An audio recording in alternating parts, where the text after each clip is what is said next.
Hello, and welcome to Rocket Fuel, your daily update of everything that's happening in the Rocket Pool and Ethereum ecosystems.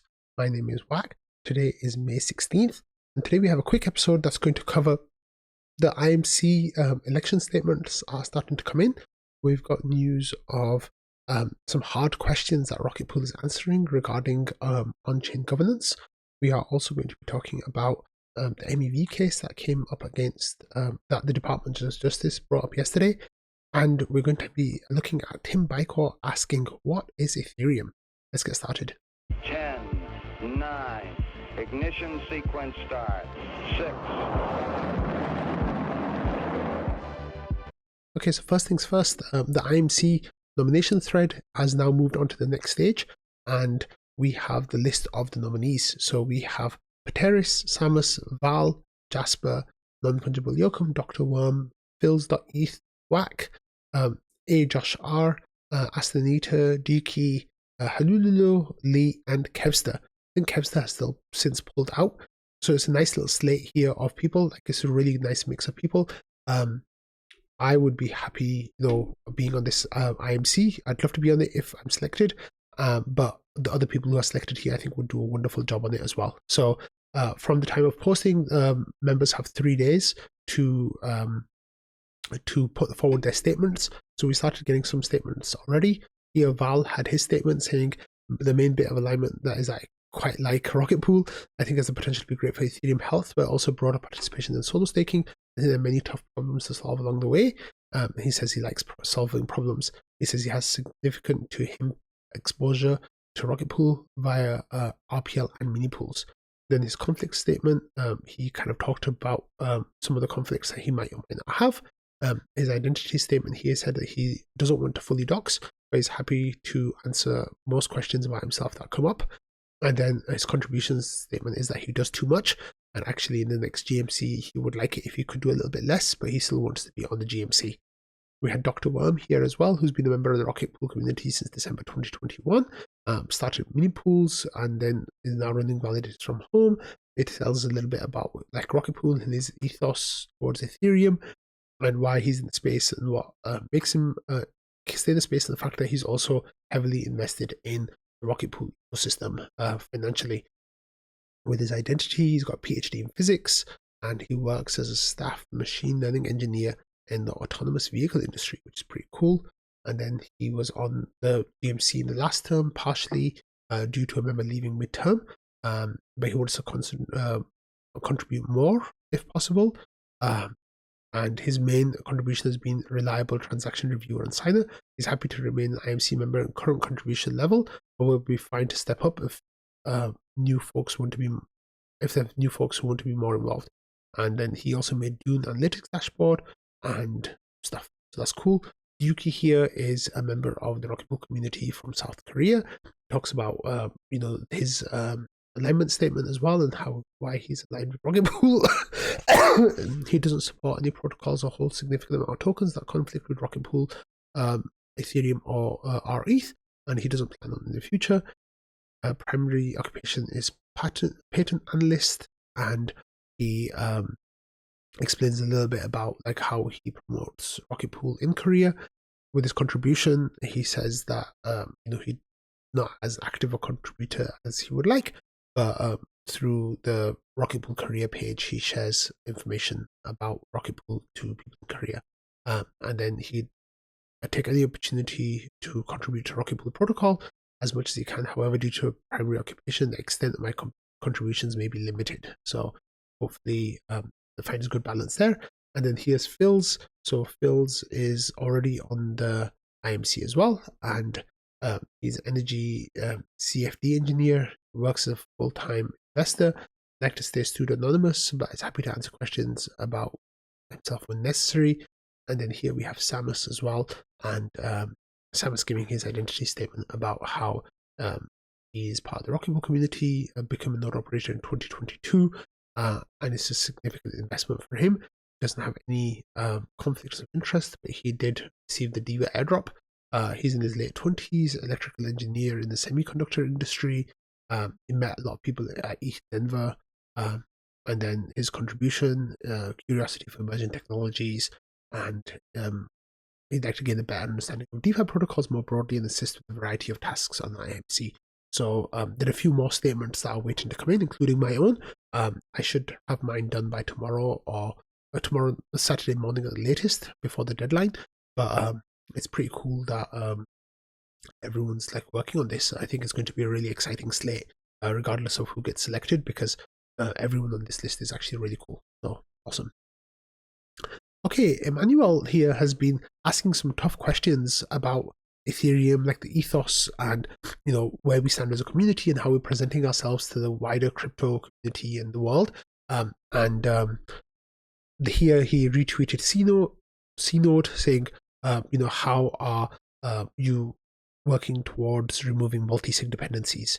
So this is why like, you know, different crypto protocols were like, what are you doing about this? So he asked, you know, how are we removing multi-sig dependencies? What's going on over here? And says, I'm more concerned about this question in the context of rollups, because the multisigs are huge FUD, basically vehicles for them. But he's talking about like enshrinement at different places, handing off control to the DAO where possible, how security will work in that as well. So like really asking about how, you know, how different teams, especially layer twos, are like approaching these hard questions. Well, here Thorsten answered saying, yes, and please no straight voting in the DAO, literally anything else. Lido DAO is controlled by a handful of wallets, maybe less. That's no bueno. Rocket Pool just did a novel on-chain governance thing, or is about to. Maybe it can inspire others. So Emmanuel replied by saying, I'm not sure what's going on with the Rocket Pool on-chain governance. Maybe Jasper can help. And then Jasper replied by saying it's pretty unique. Users who want to vote must have RPL effectively staked. Effective stake is based on the amount of RPL and ETH staked. The minimum to vote is 8 ETH plus 2.4 ETH of RPL. This is fairly high barrier to entry, but since node operators must stake the role, it's still a wide set. Further, the voting power is calculated using the quadratic root of the RPL. This minimizes the impact of whales due to natural costs of running nodes. Sybil is discouraged. So that's really cool that, you know, Jasper's like getting the word out about one of the main upgrades that's coming in the Houston upgrade on June 4th. And that is going to be the new on-chain voting system that, you know, was made in-house by Kane and the team. And because nothing else really worked, you know, none of these bespoke options, the off-the-shelf options worked. Really needed a bespoke option for the Rocket Pool community, and this is, you know, taking huge steps towards further decentralizing Rocket Pool. However, you know, you should still remember that Rocket Pool has an ODAO, which is a kind of multi-sig, I guess. We'll also have a security council that'll also be a kind of multi-sig, I guess. You know, like a group of people, and like, you know, N of X, whatever, have to sign transactions / messages / break flagging up security issues. So it never will be the case that they'll be decentralized. However, one of the cool things is that, you know, the team has a small place on these councils and these on the ODAO, and you know, it's quite decentralized away from the team. So those are definitely plus points for that. Okay, next, Ramana has been spending a few days talking about something called RPL pool lending, and basically he wants to set up a framework where people can deposit RPL, and then node operators can borrow that RPL from a pool and pay those people basically as they borrow their RPL to set up validators. So it's basically helping people who have ETH set up nodes with Rocket Pool without needing to bring their own RPL. So he's thinking of doing a simple marketplace for RPL, providers to stake their RPL on Rocket Pool nodes in a permissionless way. Usual lending and borrowing markets need collateral lockup.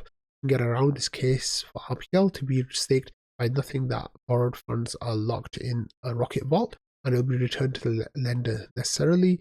If you can see the code governing the withdrawal address, the only risk to the lender are time horizon, no idea when the node will withdraw, and RPL / risk, in addition to generic smart contract risk everywhere. This is I'm just thinking this through, words to figure it out. So from the lending perspective, we have a place to deposit RPL to be staked on others' nodes, yield from RPL staking rewards, verifiable assurances that RPL will eventually all be returned to you, modulo any RPL slashing. From the borrower perspective, we have a source of RPL to be staked on your node to enable mini pool deposits in exchange for the RPL rewards, you have to use a withdrawal address smart contract to participate. The indefinite lockup could be a deal breaker. The node operator could die and never exit, so maybe we need to include a forced exit feature. So Ramana is still thinking this through, but people are getting involved in the discussion here. Noshua says, I think you might want to have the option to give RPL provider part of the ETH staking rewards. Ramana says that's an easy addition. And there were some more questions back and forth. But then this came up in trading today where people were talking about it. And it seemed Ishka says, between NodeSet and the changes planned in Houston, I don't think there's going to be much appetite to build another solution for this. So Ramana is still like, I think, thinking through the process, but he's thinking through the process, but it might be that, this does or doesn't go forward, but I'll definitely let you all know about that as we find out more. Okay, next in some staking news here, we have this tidbit of information from Porters, who says ePBS also makes block processing much more effective. It turns out that instead of 2 seconds to validate a block, attesters will now have about 9 seconds. If you've been missing attestations due to this, call your local core dev. So this is a bit of a sneak peek into some of the work that's going into enshrined proposal builder separation, which is of course the system that Ethereum uses with MEV boost right now, where the blocks are made by MEV boost, and then the proposer just they don't build the blocks, they just propose those blocks. Well, with that enshrined, that'll be happening at the protocol level, and one of the nice effects of that will be that you'll get a lot more time to attest. Now Jasper here quote tweeted this. He says this will be huge for nodes in Africa where latency is punishing. So one of the reasons why there's not too many node operators in different African countries is because the internet quality sadly isn't up to scratch. The latency, that means how long it takes for internet services to respond to what you're saying, takes a really long time. And for being a node operator, that long time basically just isn't possible. Like it just, you'd bleed out on your validator because you're not doing your attestation duties when you're supposed to, because 2 seconds isn't long enough. However, having 9 seconds, that means that people who want to be node operators in Africa will have a whole lot more time to be node operators in Africa, which this will definitely open up staking to a much wider geographic base of people, and hopefully some of those people will come to Rocket Pool, which would be amazing. We're going to be talking about yesterday's MEV case that's come up against the two brothers for Sandwich attacking the MEV bots. And here Mohammed Fauda says the indictment from the DOJ for the traders who baited MEV bots is mind-blowing. It dives into every detail of how Ethereum block building works and draws analogies to TradFi. This is both, 1, a recognition of the power of Ethereum to settle financial transactions, and 2, a trap to pull every operator on Ethereum into a web of legal compliance requirements. So here there's some highlighted sections saying, using MEV Boost, Ethereum validators outsource the block building process to a network of searchers, builders, and relays. These participants operate pursuant to privacy and commitment protocols designed to ensure that each network participant, the searcher, the builder, the validator, interacts in an ordered manner that maximizes value and network efficiency. So, the DOJ really dug into what is going on in like Ethereum land here. And Mohammed goes on to say, this case is a unique precedent and will have long-lasting impacts. The positive thing is that it recognizes Ethereum as an established way to settle transactions, and that attacking this network is an issue that affects network users. He goes on to say the catastrophic thing is that, intentionally or not, it legitimizes the harmful behavior of sandwich attacks and front-running. And he also goes on to say it draws a faulty picture of the roles of relays in the Ethereum system, probably to tie them to specific responsibilities and duties that owe to the MEV searchers. This can be quite dangerous and open operators to multiple compliance requirements. Mohammed then goes on to explain other things that might be problematic with this, but definitely give this thread a read because it's pulling out some really interesting arguments that the DOJ is making, and where they are right and have good understanding, but also where some of their understanding might be bad. He finished off by saying, so in a nutshell, the government wants your transactions to be public. If bots steal your money through MEV, that's fine and business as usual. If you dare to make your transaction private or fight the MEV bots, you are in big trouble. The government simply wants to re-implement TradFi on public ledgers. So, here Hasu says, where is that conclusion coming from? And he says, this case doesn't, but the Tornado Cash clearly shows that government hates privacy. So there's, Mohammed's pulling information from a few different places here. Lefteris here has some perspectives on this as well. He says, so extracting MEV from the MEV extractor is now considered wire fraud. For the uninitiated, this means that if you manage to trick automated bots that are made to steal money from you, then you are committing wire fraud. Please make it somehow make sense. And then here, CowSwap as well. Well, actually, interesting here. Tay says, you should know better than this. This was a full exploit of vulnerability in the MEV boost code. This was not some additional extraction of bots or market conditions. It should have been responsibly disclosed, not exploited for personal financial gain. Lefteris says that's not clear. The legality of MEV and MEV boosting itself is of debate. From a quite valid point of view, the very act of extracting MEV can be considered stealing. And yeah, so that argument descended from there. CowSwap, of course, is the famous exchange that mitigates MEV and tries to stop MEV. So they said, the MEV is theft. If you are a thief and someone stole from you, that doesn't make you any less of a thief. Some people in our ecosystem spend their days building tools to help advanced traders sandwich newcomers. CowSwap builds tools to protect all traders for MEV.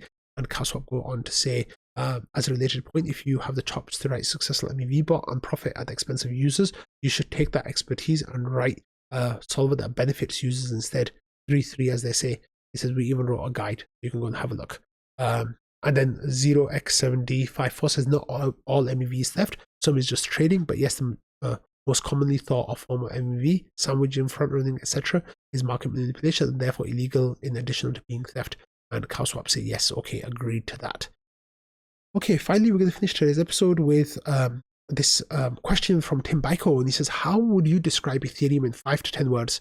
So I think this question is kind of coming up because there's a bit of existential discussion going on about Ethereum and what it means to be in the Ethereum ecosystem, what Ethereum actually does, how Ethereum works, who it's working for, what are the benefits of Ethereum, where is it excelling, where is it failing behind.